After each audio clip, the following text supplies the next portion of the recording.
اس کے پاس مال برابر، اور جس کے پاس مال برابر وہی خرچ کر سکتا ہے۔ الذین یؤمنون بالغیب ویقیمون الصلاۃ ومما رزقناہم ینفقون، یہ بات یہاں پر بیان کی۔ اس کے بعد ہم دیکھیں گے کہ ایمان کے قوی ہونے کی کیا علامتیں ہیں۔ یہ تو صفات ہم نے ذکر کر دی، اب ہم یہ غور کریں گے کیا ہمارے اندر ایمان ہونے کی علامتیں پائی جاتی ہیں۔ تو اہل علم میں 8 علامتوں کا ذکر کیا ہے، 8 علامت یاد کر کے جائیں۔ یہ 8 علامت ایسی ہے اگر کسی انسان کے اندر پائی جاتی ہے تو وہ ایمان والا ہے۔ نمبر 1، ایمان والا ہونے کی پہلی علامت یہ ہے کہ ایمان والا اللہ اس کے رسول جس چیز کو پسند کرتے ہیں اس کو اوپر رکھتا ہے، اور جو اس کا نفس اس کی خواہش پسند کرتی ہے اس کو نیچے آگے بڑھاتا ہے۔ مومن مسلمان کی بات نہیں کرتا، مسلمان چونکہ زیادہ تر ظاہری اعمال میں دکھتا ہے، نماز، روزہ، حج، زکات، شہادتیں جو زبان سے اقرار کرتے ہیں، یہ سب ظاہری دکھائی دینے والی چیز ہے، یہ ہر کوئی کر لے گا۔ لیکن یہ علامت کہ اللہ تعالیٰ اور اس کے رسول جو چیز کو محبوب رکھتے ہیں، پسند کرتے ہیں، ایک مومن اس کو آگے کرتا ہے، اور جو اس کا نفس اس کی خواہش پسند کرتی ہے اس کو نیچے کرتا ہے۔ یہ پہلی علامت۔ اپنی زندگی میں آپ دیکھیں ہمیں کیا کیا نہیں پسند ہے، لیکن ہم یہ دیکھتے ہیں کہ وہ شریعت کے خلاف ہے، پھر بھی ہم اس کو چھوڑتے نہیں، ہماری خواہشات بڑے بڑے گاڑیوں کی ہے، ہماری خواہشات بڑے بڑے بنگلوں کی ہے، ہماری خواہشات فلاں چیز حاصل کرنے کے لیے، اور ہم جانتے ہیں اگر وہ چیز حاصل کریں گے تو ہمیں حرام کمائی کا سہارا لینا پڑے گا، لیکن ہم اس سے بھی گریز نہیں کرتے اور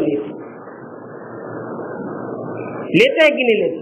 لیکن ایک مومن اسے سب گوارا ہے، دنیا کی ساری مصیبتیں گوارا ہے، دنیا کی تمام تنگیاں اسے گوارا ہے، لیکن اللہ اس کے رسول کی جو محبوب ترین چیزیں اسے چھوڑنا گوارا نہیں ہوتا ہے۔ تو پہلی علامت مومن کی یہ ہوتی ہے، پہلی علامت، پہلی نشانی، پہلی پہچان کہ وہ ہر وہ چیز جو اللہ اس کے رسول کو پسند ہے، محبوب ہے، اسے اوپر کرتا ہے، اور اپنی خواہشات کو جو پسند ہے اسے نیچے کرتا ہے، اسے حاصل میں نہیں۔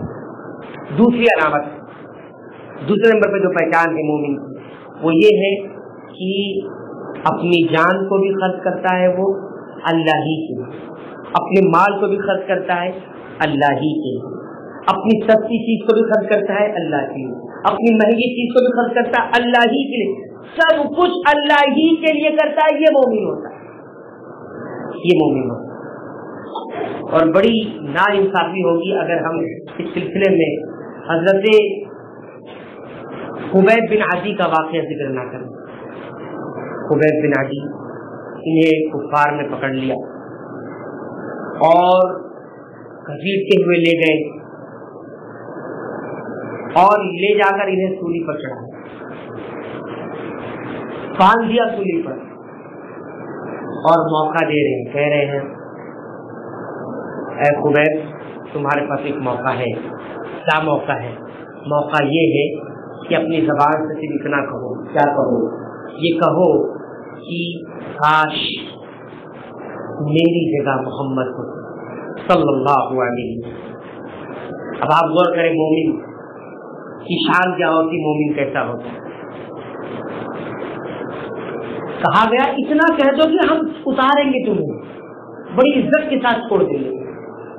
صرف کہنے کی بات ہے، ہم تو یہ بھی نہیں کہتے کہ دل سے کہو چھوڑ دو اپنا دین، نہیں، صرف اتنا کہہ دو اے کاش میری جگہ محمد آ جائیں اور میں بچ جاؤں، مجھے نجات مل جائے۔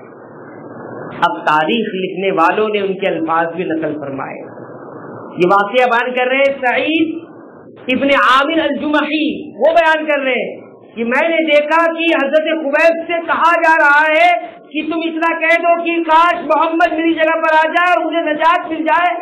ان کی زبان سے الفاظ لکھے واللہ اللہ کی قسم، قسم ہے اس ذات کی جس کے قبضے میں میری جان ہے، تم یہ کہتے ہو کہ میری جگہ محمد آ جائے مجھے نجات مل جائے، میں تو اس بات کو بھی گوارا نہیں کرتا کہ محمد صلی اللہ علیہ وسلم کے پیروں میں ایک معمولی سا کانٹا چبھ جائے اور میں گھر میں اپنے اولاد اپنے مال و دولت سے آرام سے بیٹھا رہوں، میں تو اس کو بھی گوارا نہیں کرتا، تم نے یہ کون سی بات مجھ سے کہہ دی ہے؟ اور کہتے ہیں کہ میں نے پھر وہ منظر بھی دیکھا کہ ساری عورتیں، سارے بچے، سارے بوڑھے، سارے جوان کفاروں کے چلا رہے تھے اقتلو اقتلو، اس کو قتل کیا جائے، اس کو مارا جائے۔ اور کہا ہم نے وہ منظر بھی دیکھا کہ کفار نے ان کے ایک ہاتھ کو کاٹا، پھر کہا اب بھی بول دو تمہارے باقی اعضاء بھی سلامت رہیں گے۔ انہوں نے کہا نہیں واللہ میں تو اس بات کو بھی گوارا نہیں کرتا کہ محمد صلی اللہ علیہ وسلم کے پاؤں میں ایک معمولی کانٹا چبھ جائے اور میں اپنے گھر میں بیٹھا رہوں۔ کہتے ہیں دوسرا بازو بھی کاٹا، اس کے بعد بھی وہی کہتے رہے، تیسرا بازو بھی کاٹ، پیر بھی کاٹا، پھر بھی ویسے رہے۔ ان کو کاٹ کے ایسے لٹکا سولی کو لٹکتا ہوا چھوڑ دیا، لیکن ان کی زبان سے اور دیکھتے دیکھتے ان کے جسم سے ان کی روح پرواز کر گئی، لیکن میں نے دیکھا اس بندے مومن کی زبان سے ایک لفظ بھی، ایک شبد بھی نہیں نکلا، اور ایسے ہی وہ اپنے رب کی جان لیے۔ میں یہ دیکھتا میں بے چین ہو گیا، یہ کیسے لوگ ہیں جو اپنی جان گوارا کر دیتے ہیں دینا، اپنا مال گوارا کر دیتے ہیں دینا، لیکن اپنی زبان سے کبھی شریعت کے خلاف کوئی لفظ نہیں نکالتے۔ اور کہتے ہیں کہ ان کا واقعہ، ان کی وہ چیخیں کہ انہوں نے اللہ کی طرف ایک آسمان کی طرف رخ کر کے آسمان کی طرف نگاہ اٹھا کر کہا تھا کہ اللہ ان سب کا حساب لینا، ان سب کو شمار کر لے اور ان میں کسی کو نہیں چھوڑنا۔ کہتے ہیں میں بھی اس میں شامل تھا، میں بھی حالت کفر میں تھا، اور بعد میں جب میں اسلام لے کر آیا مجھے دن میں بھی انہیں کی وہ چیخیں سنائی دیتی، رات میں سوتا تو خواب میں بھی وہی دکھائی دیتی، ان کی چیخیں سنائی دیتی، میں بڑا بے چین ہوتا، اور میری بے چینی کا عالم یہ ہوتا کہ میں بے ہوش ہو جاتا تھا۔ تو ایک مومن کیسا ہوتا ہے؟ اپنے نفس کو، اپنی جان کو بھی اللہ کے لیے خرچ کرتا ہے، اپنی مال کو بھی اللہ کے لیے خرچ کرتا ہے۔ یہاں تو لوگ خواہشات کے لیے جان دینے کو تیار ہے، یہاں تو لوگ خواہشات کے لیے مال دینے کے لیے تیار ہے۔ لوگ ان خواہشات اتنی بڑی ہوئی ہے کہ دوسرے کا خون کر لے، دوسرے کو مار دے، دوسرے کا کپٹ کر لے، دوسرے کا قتل کر لے۔ یہ بات ہے، کیا ہم مومن ہیں؟ پھر سوال کریں کیا ہم مومن ہیں؟ ہم اپنی خواہشات کے لیے دوسروں کی زندگی تباہ کر دیں، پھر بھی ہم کہیں کہ ہم مومن ہیں؟ مومن اس کو نہیں کہتے ہیں، ہر چیز اللہ کے لیے خرچ کرنا۔ تیسری علامت مومن کی وہ ہے کہ مومن ہر اس انسان سے محبت کرے گا جس سے اللہ اور اس کے رسول محبت کرتے ہیں، ہر اس انسان کو اپنے سر کا تاج بنائے گا جس کو اللہ اور اس کے رسول پیار کرتے ہو، جس سے اللہ اور اس کے رسول محبت کرتے ہو، اور ہر اس انسان سے بغض رکھے گا، دشمنی رکھے گا جس سے اللہ اور اس کے رسول دشمنی رکھتے ہیں، اور جو اللہ اور اس کے رسول کی تکفیر کرتا ہو اللہ اور اس کے رسول کو نہیں مانتا۔ آج ہمارے یہاں اس کو ہم کہتے ہیں ولا اور برا کا مسئلہ، جس کو کہتے ہیں دوستی اور دشمنی۔ ہماری دوستی کس کے لیے؟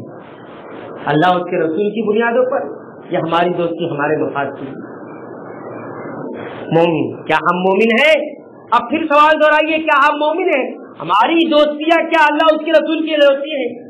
ہم تو اللہ اس کے رسول سے محبت کرنے والوں سے بھی ہم نفرت کرتے ہیں۔ یہ بات بالکل صحیح ہے، اگر اس کو صحیح پیمانوں پر دیکھا جائے گا تو ہماری زندگی میں یہ چیز ہے۔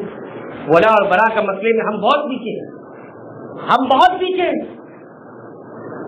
ہم جو ہے دوستی کی بنیاد اللہ اور اس کے رسول کی ایمان پر نہیں رکھتے، ہم اپنے ذاتی مفاد کے اوپر رکھتے ہیں۔ معاملہ بالکل برعکس ہے۔ یہ تیسری چیز ہوگی۔ چوتھی پہچان جو علامت ایمان کی جو ہے، نشانی جو ہے کہ مومن جو ہے قضاء اور قدر، تقدیر اور فیصلے اس پر راضی ہوتا ہے۔ جو کچھ بھی اس کی زندگی میں ہو رہا ہے وہ راضی رہتا ہے۔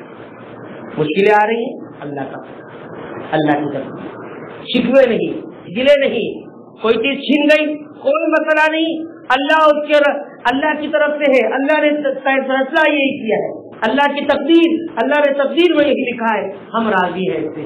اس میں کسی کی تنگی محسوس ہو، اللہ نے میرے ساتھ یہ کیا کیا، میرے ساتھ ایسا کیوں ہو رہا، میرے کو جاب نہیں لگتی، میرا روزگار برابر نہیں ہے، میری اولاد ٹھیک نہیں ہے، میرے ساتھ ایسا ہوا، میرے ساتھ ویسا ہوا، فلاں نقصان ہو گیا، فلاں مجھے ایسا کہا، فلاں مجھے ویسا کہا۔ یہ سب کچھ جو ہو رہا ہے یہ اللہ کی قضا، اللہ نے فیصلہ کیا ہے، اللہ نے مقدر کیا، ہو رہا ہے، میں راضی ہوں۔ میں اللہ کے اس فیصلے پر راضی ہوں، میں اللہ کے اس فیصلے پر راضی ہوں اللہ کی طرف سے، میں اس کام سے راضی نہیں بلکہ میں اللہ کے اس فیصلے سے راضی اللہ کی طرف سے ہوا۔ کسی قسم کا کوئی ملال، کسی قسم کی کوئی تنگی ذہن و دماغ میں نہیں ہوتی۔ یہ مومن کی چوتھی علامت ہے۔ مومن کی پانچویں علامت یہ ہے کہ وہ نیکی کے کاموں میں سب سے آگے رہتا ہے اور گناہ سے بچنے میں سب سے آگے رہتا ہے، گناہ سے بچنے میں سب سے آگے اور نیکی کا کام کرنے میں سب سے آگے، نیکی کرنے میں سب سے آگے رہتا ہے۔ تو آپ اپنے ایمان کو ٹٹولے کہ میں نیکی کے لیے بہانہ ڈھونڈتا ہوں۔ آج معاملہ یہ ہے کہ گناہ کرنے کے بہانے اور تلاش کیے جا رہے ہیں، راستے تلاش کیے جا رہے ہیں۔ آج کے اس پرفتن دور میں ہم دیکھتے ہیں کہ گناہوں کے راستے بڑے کھلے ہوئے ہیں، آرام سے گناہ کیے جا سکتے ہیں اور نیکی کرنے کے اتنے مواقع ہیں، لیکن ہم نیکی نہیں کرتے، ہم نیکی نہ کرنے کے بہانے ڈھونڈتے رہتے ہیں۔ ہم ذرا سے کسی کو نیکی کے لیے کہہ دے تو ہم اس کے لیے ہزاروں بہانے لے آئیں گے۔ اسی لیے ہم کہتے ہیں کہ کرنے والوں کے لیے کوئی رکاوٹ نہیں اور نہ کرنے والوں کے لیے ہزار بہانے ہیں۔ آپ کو کوئی کام نہیں کرنا ہے تو آپ کے پاس ہزار بہانے دستیاب ہے، آپ جو بہانہ بھی دے دیں، اور اگر آپ کو کوئی کام کرنا ہے تو کوئی روک نہیں سکتا۔ مومن کام کرنے والا ہوتا ہے، وہ کرنے پر بلیو کرتا ہے، کام کرنے، وَافْعَلُوا الْخَيْرَ، قرآن نے حکم دیا کہ خیر کی کام کرتے رہو۔ مومن کرنے والا ہوتا ہے، وہ روکنے والا نہیں ہوتا۔ یہ بھی ایک علامت ہے۔ اب ہم اپنے آپ پر غور کریں، کیا ہم مومن ہیں؟ ہم نیکی کے کام میں آگے آگے رہتے ہیں، نیکی میں اپنے آپ کو آگے رکھتے ہیں؟ یہ غور کریں۔ اس کے بعد چھٹی چیز جو ہے، چھٹی علامت یہ ہے کہ مومن اللہ کے ذکر سے اس کے دل کو اطمینان محسوس ہوتے رہتا ہے۔ جتنا اللہ کا ذکر ہو اس کے دل میں سینہ چوڑا اس کا ہوتا ہے، اس کو اطمینان محسوس ہوتا ہے اللہ کا ذکر۔ یہاں تو معاملہ یہ ہے کہ ذرا سا اللہ کا ذکر ہو، کیا روز نمازوں کی بات ہو رہی ہے؟ کیا اللہ کا ذکر اللہ ذکر کرتے رہتے؟ کبھی دنیا کی بات کرو، کون سی دنیا کی بات کریں؟ اس دنیا کی بات کریں کہ جس جو دنیا مچھر کے پر کے برابر بھی نہیں، اس دنیا کی بات کریں ہم۔ مومن کو سب سے زیادہ سکون، سب سے زیادہ اطمینان اللہ کے ذکر سے ملتا ہے۔ وہ اللہ کو دیکھا نہیں لیکن اللہ کے بارے میں سن کے وہ خوش ہوتا ہے، اس کا سینہ چوڑا ہوتا ہے۔ میرے پروردگار کا ذکر ہو رہا ہے، مجھے کھلانے والے کا ذکر ہو رہا ہے، مجھے پلانے والے کا ذکر ہو رہا ہے، مجھے آنکھیں دینے والے کا ذکر ہو رہا ہے، مجھے کان دینے والے کا ذکر ہو رہا ہے، مجھے ہاتھ دینے والے کا ذکر ہو رہا ہے، مجھے پیروں میں قوت دینے والے کا ذکر ہو رہا ہے، میرے دل کو دھڑکن چلانے والے کا ذکر ہو رہا ہے۔ یہ خوشی محسوس ہو، اللہ کا ذکر جتنا ہو اتنا سنا جائے، اتنا سنا جائے۔ بلکہ اہل علم یہاں تک کہتے ہیں کہ صحابی رسول نے جب سورۃ الکہف پڑھنا شروع کیا تو فرشتے اترنا شروع ہو گئے، فرشتے اترنا شروع ہو گئے اور ان کے جو گھوڑے جو بازو میں بندھا ہوا تھا، کیونکہ جانوروں کو تو مخلوقات نظر آتی ہے، شیطان بھی نظر آتا ہے، فرشتے بھی نظر آتے ہیں، تو وہ گھوڑا بھی ڈرنے لگا۔ انہوں نے تلاوت بند کر دی کیونکہ بازو میں بغل میں ان کا بچہ سویا ہوا تھا، کہیں گھوڑا اس بچے کو کچل نہ دے، نقصان نہ پہنچا دے۔ اللہ کے رسول صلی اللہ علیہ وسلم نے فرمایا اگر تم تلاوت بند نہ کرتے تو یہ فرشتوں صبح تک ایسے ہی موجود ہوتے اور ساری دنیا فرشتوں کو دیکھ لیتی۔ مومن اللہ کے ذکر سے اطمینان نہ اللہ کے ذکر کو سننا چاہتا ہے، اور اگر ہم ہمارا دل اللہ کے ذکر کو سننا نہیں چاہتا، ہم علم کی مجلسوں سے بھاگتے ہیں تو ہم مومن نہیں ہیں، یہ ہمارے ایمان میں نقص ہے، ہمارے ایمان میں کمی ہے۔ غور کریں، اہل علم نے یہ بھی کہا، غالباً حضرت حسن بصری رحمۃ اللہ علیہ کی کا قول ہے، وہ کہتے ہیں کہ اپنے دل کو 3 جگہ تلاش کیجیے، 3 جگہ اگر آپ کا دل آپ کو مل جائے تو اللہ کا شکر ادا کیجیے، اور اگر وہاں نظر نہ آئے دل تو اللہ سے دعا کیجیے اللہ مجھے ایک نیا دل دے، ایک بیدار دل دے۔ اس میں سے ایک جگہ یہ ہے کہ قرآن سنتے وقت، اللہ کا ذکر سنتے وقت اگر دل میں ہلچل پیدا نہیں ہوتی، دل میں کوئی تبدیلی پیدا نہیں ہوتی، دل میں ہلچل نہیں پیدا ہوتی، تمہارا دل مردہ ہو چکا ہے، تمہارا دل مردہ ہو چکا ہے، مر چکا ہے۔ اب اللہ سے دعا کرو۔ تو یہ چھٹی علامت ہوگی۔ 7ویں علامت یہ ہے کہ اللہ پر یقین رکھتا ہو، ہر کام میں اللہ ہی پر یقین رکھتا ہو، وہ اسباب سے اختیار کرتا ہو لیکن اس کا دل کہاں لگا ہو؟ اللہ کی طرف لگا ہو۔ ایک واقعہ مجھے یاد آیا کہ ایک صاحب نے اپنا واقعہ ذکر کیا کہ ہم دبئی کے قریب اجمان ایک علاقہ ہے، وہاں پر گئے ہوئے تھے. صبح ہم نے فجر کی نماز کے بعد ایک آدمی کو دیکھا، وہ آدمی زار و قطار رو رہا ہے اور دعائیں کر رہا ہے، کافی دیر تک دعائیں کرتے رہا. ہم نے اس سے دعا ہو جانے کے بعد پوچھا آپ اتنا رو کیوں رہے ہیں، کیا مسئلہ ہے؟ انہوں نے کہا کہ ہمارے رشتے دار میں کسی کی طبیعت خراب ہے، ایڈمٹ ہے، بس اس کی شفا کے لیے ہم رو رہے ہیں. تو ان کو لگا کہ شاید ان کو پیسے کی کمی ہو، علاج کا کوئی مسئلہ ہو، اس وجہ سے یہ رو رہے ہو، اللہ سے مانگ رہے ہو. کہا کہ اگر آپ کو کچھ ضرورت ہے تو ہم آپ کو علاج کے لیے پیسہ دیتے ہیں، ہم آپ کے علاج کا خرچ اٹھا لیتے ہیں. تو انہوں نے کہا آئیے میں دکھاتا ہوں کیا مسئلہ ہے. کہا یہ جو سامنے 4-5 فور ویلر کھڑی ہے میری، یہ جو بڑا سا سپر مارکیٹ دکھ رہا ہے یہ میرا، اور میرا جو رشتہ دار ہے وہ دبئی کے بڑے ہاسپٹل میں ایڈمٹ ہے، دبئی کے بڑے ہاسپٹل میں ایڈمٹ ہے، اچھی طرح اس کا علاج، بڑے سے بڑے ڈاکٹرز لگے ہوئے ہیں. یہ سب کرنے کے بعد بھی شفا تو یہ نہیں دے سکتے. شفا مانگنے کے لیے میں اللہ کے پاس، اگر وہ دے سکتے ہو تو دے دو، وہ دے سکتے ہو تو دے دو. یہ ہوتا ہے اللہ پر یقین. کہا شفا دینے والا یہاں ہے، میں یہ شفا جب تک نہیں دے گا، یہ میری گاڑیاں کچھ کام کی نہیں، یہ میرے سپر مارکیٹ کچھ کام کی نہیں، یہ ڈاکٹر کچھ کام کے نہیں. یہ ہم نے اختیار کر لیا، شفا یہاں سے ملنے والی، میں نے ان کو سونپ کے اللہ کے پاس آیا ہوں اور اللہ سے مانگ رہا ہوں. یہ تم دے سکتے ہو تو دے. ایسے بھی لوگ، یہ ہے ایمان کی علامت. اور آٹھویں اور آخری چیز یہ کہ مومن جو ہوتا ہے وہ نیکی کرنے کے بعد خوش ہوتا ہے، اور گناہ کرتے وقت سے بڑی تکلیف ہے. کیا گناہ کر لیتا ہے تو اس تکلیف ہے. اگر ہمیں نیکی کرنے کے بعد خوشی محسوس نہیں ہوتی ہم ایمان والے نہیں. نیکی کرنے کے بعد خوشی محسوس ہونا چاہیے. اللہ کے رسول صلی اللہ علیہ وسلم نے فرمایا مومن وہ ہے اس کی نیکی اسے خوش کرتی ہے، اس کا گناہ اسے رنجیدہ کرتی ہے. میں نے یہ کیا کر دیا، یہ مجھ سے نہیں ہونا چاہیے. تڑپتا رہتا ہے جیسے حضرت سعید بن عامر تڑپتے رہے کہ یہ مجھ سے کیا ہوا. ایک مومن کا قتل میرے ہاتھ سے ہوا، اور ان کے دور حکومت جب ان کو کوفہ کا گورنر جب بنایا گیا تو وہ بیہوش ہو جاتے مجلس میں بیٹھے بیٹھے. لوگوں نے کہا کہ یہ کیسا ہمارا گورنر ہے، یہ امیر کیسا ہے، یہ تو بات بات پر بیہوش ہو جاتا ہے. حضرت عمر نے طلب کیا کیوں بیہوش ہو جاتے ہو، کیا مسئلہ ہے، کوئی بیماری ہے؟ کہا کہ بتانا نہیں چاہتا تھا لیکن سن لو، اگر بتانے کی بات آ گئی ہے، مقدمہ دائر ہوا ہے میرے خلاف تو سن لو. یہ جو گشی میرے اوپر تاری ہوتی ہے، یہ بے ہوشی جو تاری ہوتی ہے نا، میں اپنے گناہ کو یاد کر کے روتا ہوں. میرے گناہ مجھے جب یاد آتے ہیں تو میں تڑپ اٹھتا ہوں، مجھے گشی تاری ہو جاتی ہے اور بے ہوش ہو جاتا ہوں. ارے ہم گناہ کر کے ہمیں تو دور تک ہمارے کانوں سے نہیں رہتی. کیا ہم مومن ہیں؟ پھر سوال دہرائے کیا ہم مومن ہیں؟ ایمان پر میرے بھائیوں کام کریں. یہ ایمان آپ کو ان مساجد سے ملے گا. مساجد سے جڑے، قرآن سے جڑے اور اپنے ایمان کی فکر کریں. آج پرفتن دور ہے، چاروں طرف فتنے ہیں، ہمارے ایمان کو نگلنے والے فتنے ہیں. ان فتنوں سے اپنے آپ کو بچاؤ، اپنے گھروں کو بچاؤ، اپنی اولادوں کو بچاؤ، اپنی نئی نسلوں کو بچاؤ، اپنے گھر کی خواتین ماں اور بہنوں کو بچاؤ. ایمان کی فکر کرو. ایمان کے بغیر کوئی چارہ نہیں، ایمان کے بغیر کامیابی نہیں. رب العالمین کی دعا ہے کہ جو باتیں یہاں کہی گئی ہوں رب العالمین اس میں کوئی کمی، کوئی کوتاہی، کوئی نفس کو غلطی رہ گئی ہو، رب العالمین نفس کی طرف سے ہوگا، شیطان کی جانب سے ہوگی. رب العالمین تو معاف فرما دے، درگزر فرما دے. جو باتیں حق ہے کتاب و سنت کے مطابق رب العالمین کی باتوں کو قبول فرما دے. ان تمام باتوں کو ہمیں یاد رکھنے کی توفیق عنایت فرما، ان باتوں پر غور کرنے کی توفیق عنایت فرما، اور ان باتوں کے مطابق عمل کی توفیق عنایت فرما. آمین. وآخر دعوانا الحمدللہ رب العالمین.